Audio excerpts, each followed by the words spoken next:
never come back again. It's got a death curse. It's got a death curse. Drop.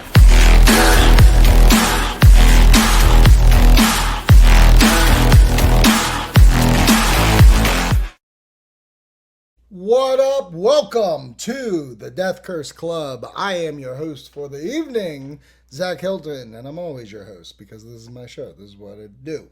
We got a great episode for you today, baby. Oh my God, we got movie news, we got Halloween Horror Night news, and to end the show, we are going to do a fun thing of what horror franchise should have Christmas movies in their entries. So basically, what entries of certain franchises should have been in a Christmas setting, should have had a Christmas movie, if you will. So I can't wait to get into that. That's going to happen a little later on. But let's get in to kind of news I want to talk about. Now, as you can see, I'm wearing a show I used to host where we dove deep into Halloween Horror Nights from its past, the present, the future.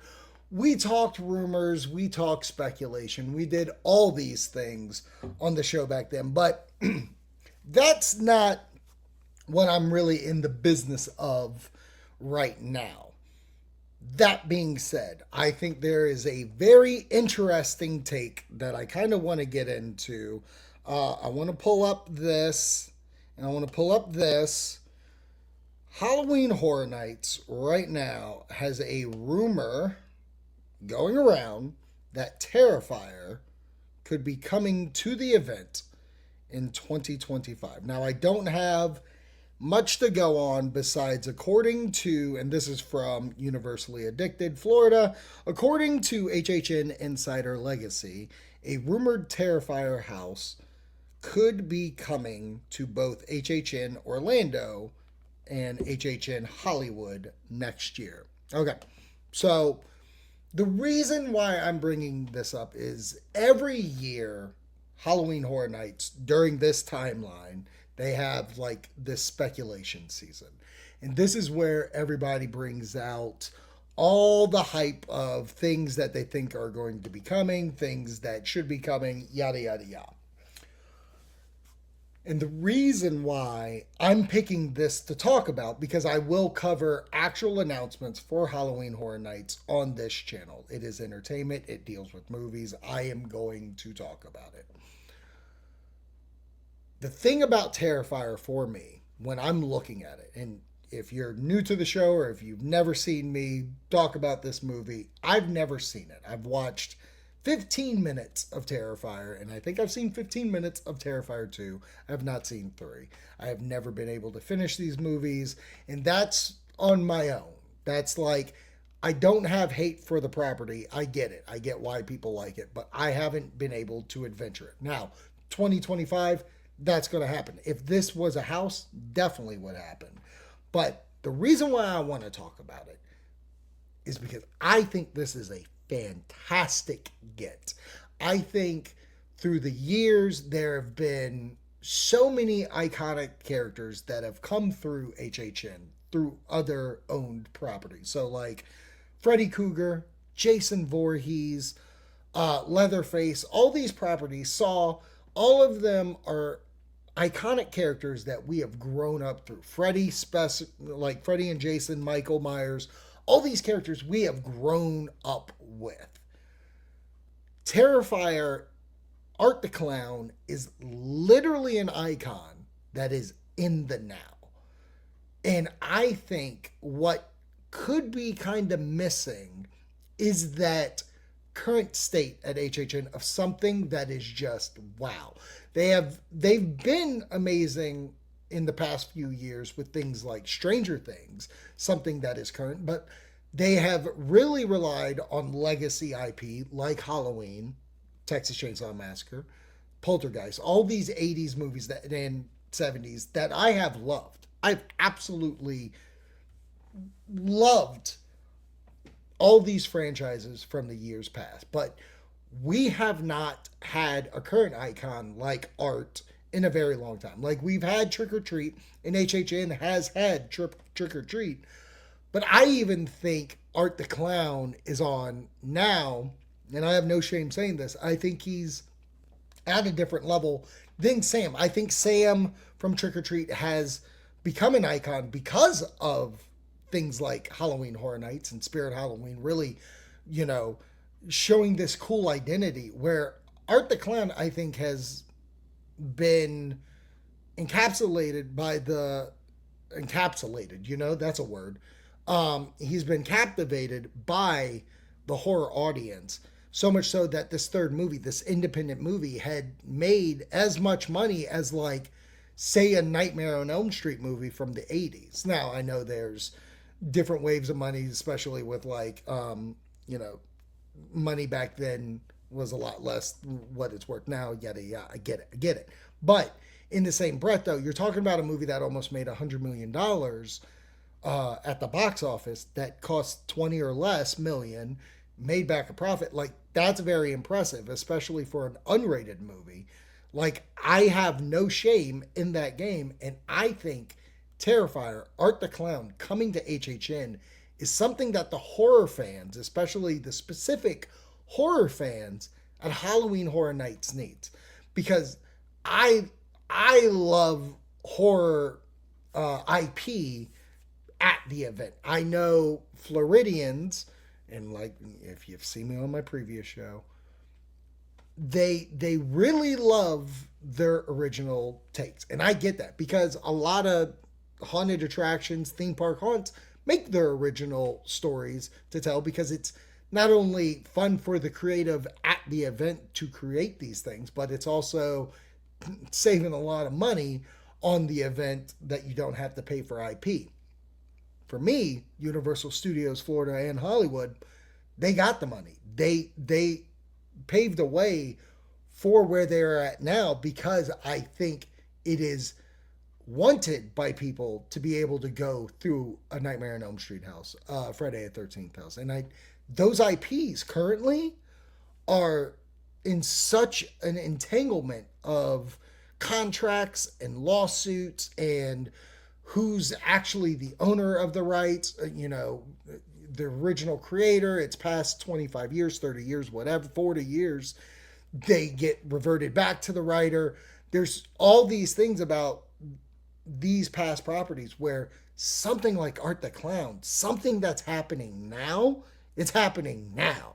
And I think, by God, let's get him in there. He may not be my cup of tea. I might end up watching the movies and fucking loving them when I do. But right now, I have no say on whether or not I like them or not. I'll go through the house, and I will definitely prep to go through the house by watching the films that he's in, and Brooke will too. But for me, this is opening the door for today icons. Like, they last year had a partnership with Paramount Pictures to do A Quiet Place 1 and 2. Well, now you have this connection with Paramount Pictures, which makes me think, well, what about Smile? And again, I don't do the HHN show, I get it, but for Hear the Rumor, this is yet another thing that we can do. Paramount owned Smile. I would love a Smile house at Halloween Horror Nights. A Terrifier and Smile house, like, you can ingrain the event to be today and not rely on just legacy. You can throw legacy in there. You can have legacy IP at that point, but I think we are fiending for something today, and this is perfect. And Smile could just be the property. It doesn't even have to be the movies that you don't have to literally walk through the movies in some cases. Some cases, we could be the one who gets infected by the Smile virus or spiritual thing, whatever it is, and we're going through the entire process that all these people go through before they die. We could go through. I think that's such a fascinating idea and could work as a house. Why not? That's iconic. For Megan, the Mithrigan is aching for a house. She has another movie coming out. Why aren't we having Megan houses? Like, for me, Terrifier is such a great idea, and I love that it is today is something new. It's not relying on old. We can move forward while still bringing in legacy, not to be the backbone, but to be that like get us over guy. You know what I mean? For yes, I'm an older guy, and I would love to go through yet another Ghostbusters house or yet another Halloween adventure or whatever. But like for me, Terrifier, that's the win in this, and I'm excited. Let's move in to a little bit of movie news just announced like today.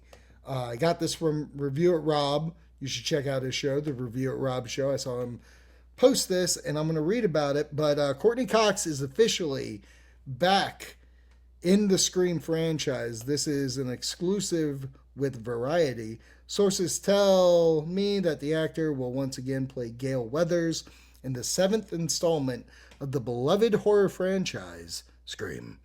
In September, Cox told Variety, I'm not officially signed on. I'm not, but there will be a Scream 7. Not that Cox didn't want to return. She said that she's still waiting for the final script, but was excited that the film will mark Kevin Williamson's first time directing a Scream movie. Williamson wrote the script for the first Scream. You can't get better than that choice, Cox said of Williamson. It's going to be fun. At the time, Cox also expressed the dismay of Dewey being killed in 5, but I hope the filmmakers can find a way to bring him back. I understand the reasons they did not, but he's a missed character. Yes, he is a missed character, but for me, hey, obviously she was going to come back. Obviously, Courtney Cox was going to come back to the franchise. She did 5, she did 6. Might as well have her for this. She'll be in more of these movies than Ned Campbell has been in these, or even David Arquette. She is the one who's been here the most. She is the Undertaker of the Scream franchise. This is my only thing, and I know this is not what is going to happen. I completely know this. I think Courtney Cox, hot take, Gale Weathers, hot take, should die at the beginning of the movie. I think she should be the one who dies. Kind of in the way of Liev Schreiber did in 3, because then all bets are off. I think this kind of sets up the same thing. I think it sets up a fear of, will Sydney die? I think it sets up a great way to build tension throughout the movie. I also think, with that last movie, Gale Weathers, I mean, in all fairness, everybody in that fucking movie should be dead, because everybody got stabbed 142 times and they all could have died. I'm sorry, I said what I said, but that's how I feel. But Courtney Cox coming back, not a surprise. I'm into it at the same bit. I mean, I gave you how I feel. It should go down. I think she should be that Drew Barrymore, that Liev Schreiber. She should be the impactful death to forward the movie and forward the plot of why Sydney will be doing whatever she'll be doing. Am I the writer of the movie? No, I am not. So guess what? They're going to do what they're going to do, and I'm going to pay my money to go see the movie. That said, I gave you what I gave you. All right. Is there any other movie? I swear there was another movie news thing that I saw. It's not even news. I just thought they did this like wildly, and I just wanted to get it out before we move on. Did you know there's another Insidious movie coming out? Because I didn't. There's a Conjuring movie coming out next year, which I did know about, and I think that's great. They're ending it and such. But no, there is a movie coming out called Thread, an Insidious Tale. And the plot is this. A couple resorts to a spell to travel back in time, hoping to prevent their daughter's tragic death. Now, this is wild to me. This movie is going to star Mandy Moore and Kumail Nanjiani. I think I said it right. If I did it, I'm sorry, Kumail. I'm into it. And it seems that it's going to be like low budget, low cast.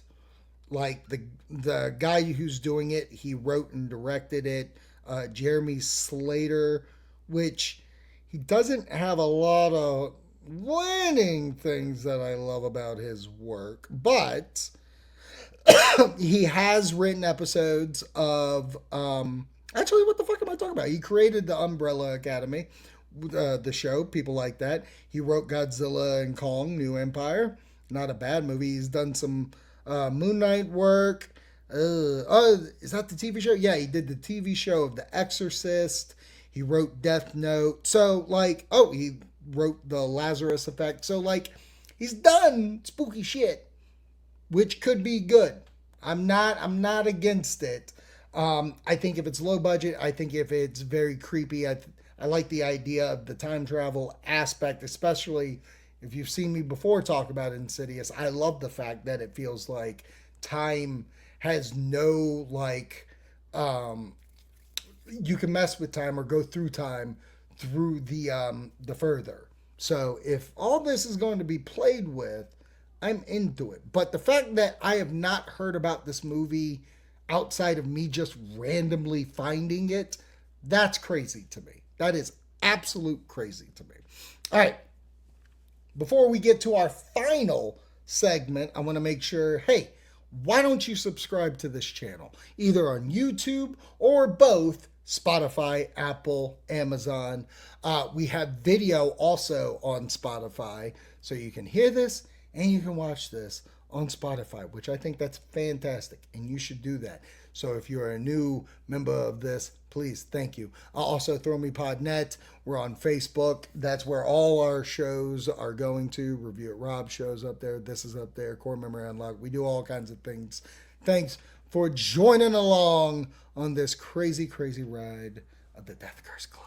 All right, let's get into our final topic that I thought would be neat. And like I said earlier, it is what horror franchises deserved a Christmas? Wow. What horror franchises? Oh my God, I can talk, I swear. What horror franchises deserved a Christmas entry? Forceful entry. Damn it.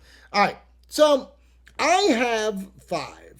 I went on Instagram and I asked this. I asked the same question of that, and there were some good ones. Like some, we got ATM, we got P2.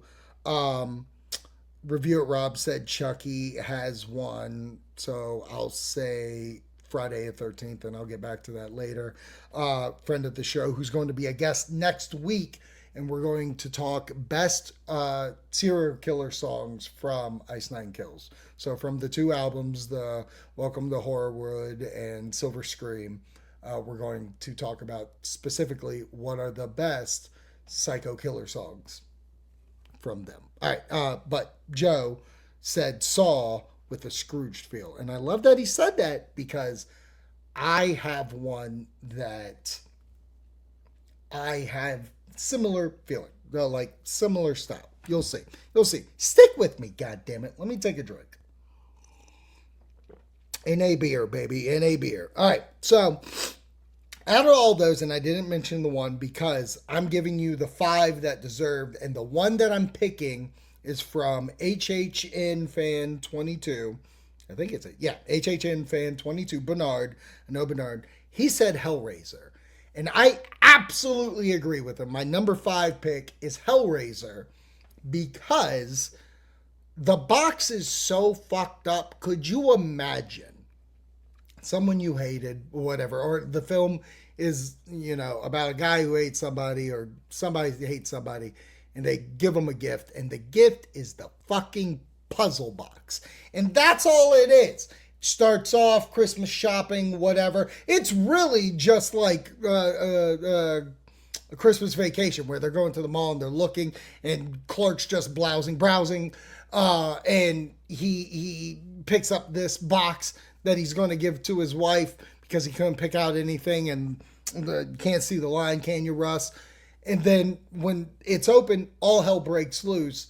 Perfect. Christmas, hell, demons, all this flaunts for me. So my number 5 pick is Hellraiser, A Christmas Story. A Christmas Fable. That's what we'll call it. Hellraiser, A Christmas Fable. Jesus. My number 4 pick, I couldn't decide which one. So I think it's okay if we just do majority, if not all. I think my number 4 pick, Universal Monsters. I'm talking Drac. I'm talking Frankenstein. I'm talking Creature from the Black Lagoon. I'm talking Bride. Like, the story could just be Frankenstein, Dr. Frankenstein, trying to teach Frankenstein's monster about Christmas and, you know, togetherness and the warmth. And it could get evil. It could get nasty. Nobody likes gifts from their old Frankenstein, especially if you watch that Creature Commandos episode, like that second one where Frankenstein wanted Bride. Boy, that got real goddamn freaky real quick. If you haven't seen it, you know what it is. If you just watch it. Shit gets weird. But I think the Universal Monsters having a Christmas entry, and they may have. There could be a Creature sequel that's like Creature from the North Lagoon, and fucking he's goddamn unfrozen from swimming, and he kills Santa. I'm all over it, but I definitely think there should have been a 1940s, 50s, 30s, 40s version of the Universal Monsters at Christmas. I swear to God, they could have done it. All right, my number 3 pick, and this is the one that's almost like Joey's, that I think would be absolutely wild and could work for this franchise. An American Psycho Christmas Carol. Could you imagine?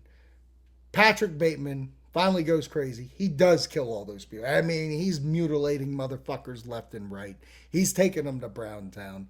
And then just eventually, kind of Scrooge style, he's visited by one of the people he's killed. And because of that, he's going to be visited by 3 other spirits. And it could be spirits of people that he killed. And he's just reliving his life to figure out how did he become the psychopath he is.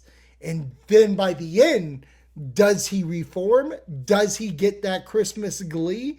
Does he want to turn himself into the cops? Probably not. Probably just going to kill some more. That's what I would imagine.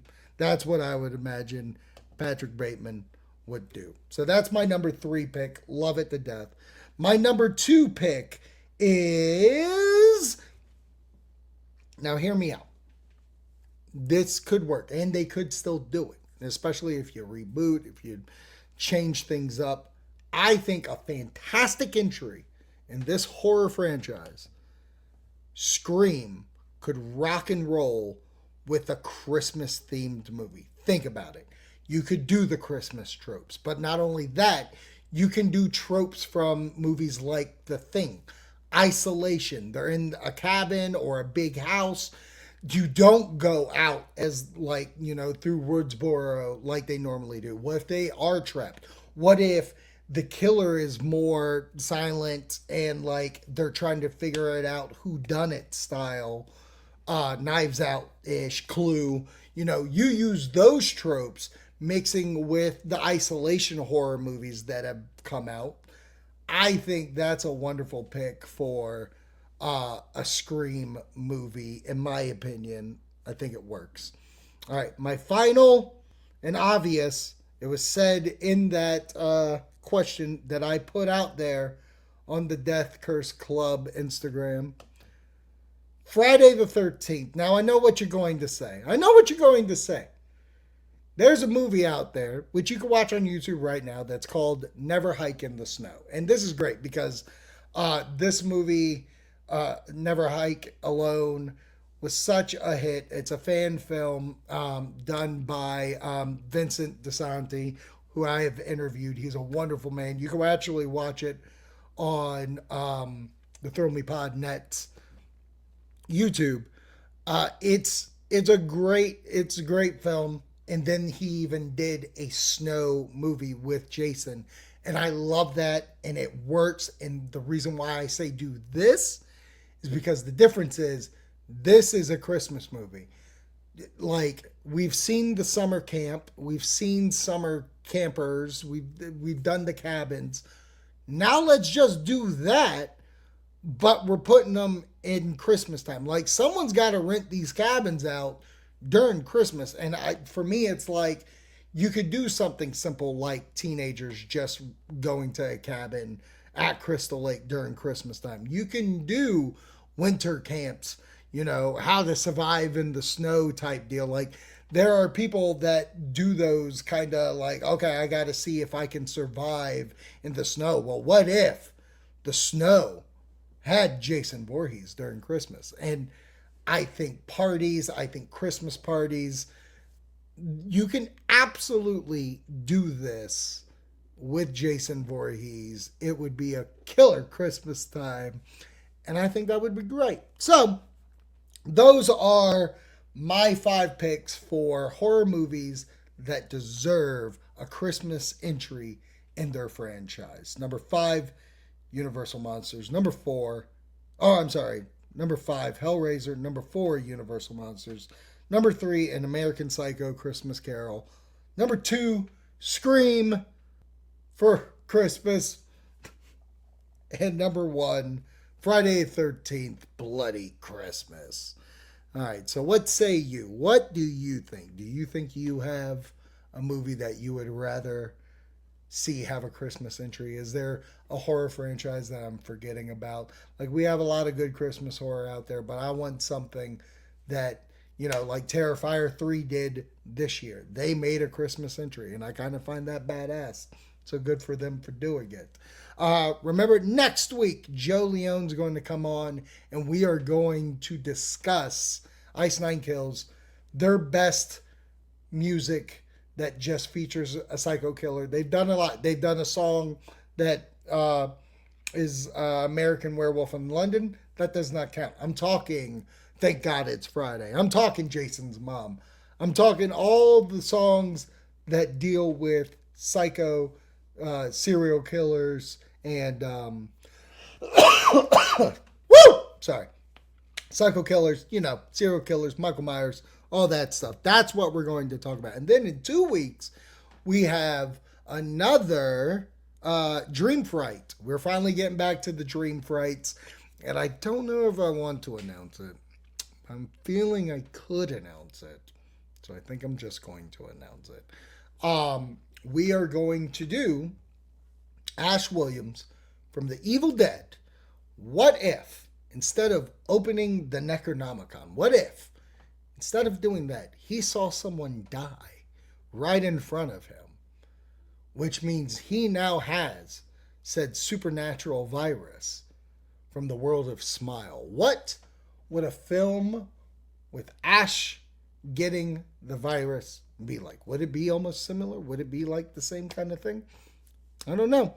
I told Joey to think about it. Joey's going to think about it. We're going to come up with great plot ideas. Who else could star in it? When does this movie take place? Did the other movies take place? Who knows? Does it lead up to Smile? What's going to happen when we discuss Ash Williams' Smile? All right. Thanks for listening. Thanks for watching. Instagram, Death Curse Club. Threads, Death Curse Club. ThrowMePod.net on Facebook. All that goody. And we will catch you next time. All right. Spook you later. You'll never come back again. It's not a death curse.